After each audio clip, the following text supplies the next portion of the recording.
ஒரு பாஸ்டர் சொல்லுவாரு, One pastor said, கண்ணு நல்லா தெரியும் போதே பைபிளை படிச்சிரு.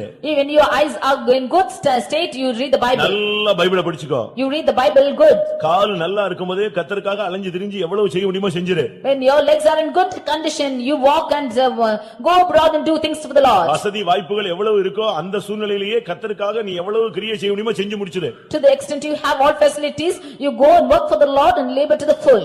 நீ கடைசில நீ படுக்கிற நேரத்துல நீ வாஞ்சிப்பாய், ஆனால் ஒண்ணும் முடியாது. Lastly, when you are in bed, then you will desire, you cannot do anything. பிரியமானவர்களே, மறுபடியும் நாம் ஒரு சரியான பாவ அறிக்கைக்கு வருவோம். Dear people of God, let us come back to confession. பாவம் நம்மை விட்டு வெளியே போகக்கூடிய ஒரு வாழ்க்கைக்கு திரும்பி வருவோம். Let us come back to the state of life wherein our sin will go out of us. மறுபடியும் நம்முடைய சரீரமாகிய ஆலயத்துக்குள்ளே அவர் கடந்து வர வாய்ப்பை கொடுப்போம். Let us give him a chance that he might come back to our life again. மன போராட்டங்கள் கேள்விகளுக்கு பதிலை கர்த்தரிடத்திலிருந்து பெற்றுக்கொள்வோம். Let us receive the answers for all our doubts and troubles in our mind. மறுபடியும் கர்த்தர் நம்முடைய வாழ்க்கையிலே அவரே நம்முடைய பரிகாரியாகிய கர்த்தராய் வெளிப்படட்டும். Let him be revealed as a healer in our life. அற்புதங்கள் எங்கோ அல்ல, நாம் பார்க்கும்படியாக நமக்காக அவர் செய்யட்டும். Not anywhere miracles outside as we see, he has to do in us. முடிந்த அளவு மற்றவர்களுக்கு உதவி செய்து பழகுங்கள். To the extent possible, you help the poor. கிறிஸ்துவுக்குள்ளான சபைக்குள்ளே கடந்து வாருங்கள். You come back into the church in Christ. சரியான பாடுகளின் ஜீவியத்துக்கு நம்மை அர்ப்பணிப்போமாக. Let us yield ourselves for the right suffering of Christ. இயேசுவோடு